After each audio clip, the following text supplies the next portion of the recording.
Hi, this is Lee Benz, the Home Scholar, and I wanted to talk to you about English today because sometimes people are a little confused about what English is. You know, when we start homeschooling our younger children and we're teaching a whole bunch of different skills in English, we're trying to do, vocabulary and grammar and punctuation and penmanship and how to read and how to write a sentence and how to write a poem and, 18,000 things that are all under the English category. And the trouble is that when you get into the high school level, if you tried to do that at the high school level, you'd have like 18 hours of English every day, and that would be, frankly, too much. You wouldn't have any time for math or science.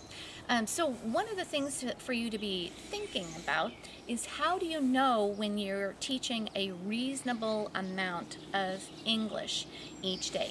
Now, I know that there are some people that don't teach enough, but frankly, more often I see homeschoolers that teach way too much. So let me talk to you about how do you avoid teaching too much English, okay? One way is if you use a prepared curriculum, it should cover both reading and writing, and the prepared curriculum has already kind of been measured for you so that you know it's about 1 credit, which means that if you're going to add something to the prepared curriculum, you want to also take away something from the prepared curriculum, otherwise you'll overwork your child. So if you decide, I'm using this prepared curriculum, but I want to add this grammar program or this vocabulary to it, you have to also take something out, otherwise you'll be doing too much. If you don't use a prepared curriculum, often with determining a credit, I say it's 1 hour per day is what is a high school credit. But it's almost impossible to get high school English done in just 1 hour a day. It's kind of impossible to get math done at the high school level in just 1 hour per day either. So it's kind of math and English are sort of the same way there. It just takes more than an hour a day.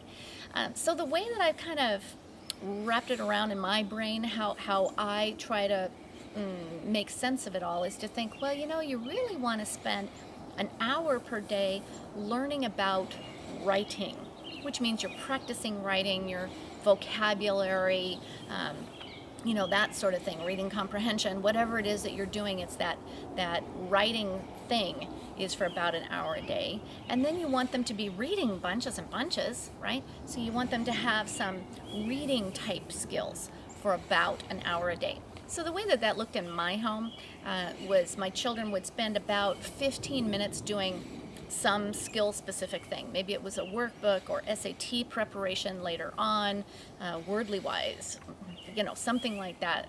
And that would be their 15 minutes in a book. And then they would spend about 45 minutes, half an hour to 45 minutes writing. Physically, here we go, we're writing now, okay? And then towards the evening, that's when they would frankly cozy up to their book and take their book and read whatever it was that I had assigned for them. Part of that reading time was me reading to them. It seems a little funny sometimes to some people, but I really did read aloud to my children until they were graduated from high school. And my husband now will ask me to read aloud to him now and then. It's a wonderful way for your children to have more of an understanding of the vocabulary that they're getting when they hear you saying it and reading it aloud. It makes a little bit more sense. So if you're thinking about English, if you're using a prepared curriculum, every time you put something in, you have to take something out. And if you're not using a prepared curriculum, then kind of think about it this way: an hour on reading, an hour on writing, and then you have your high school credit. I hope that helps.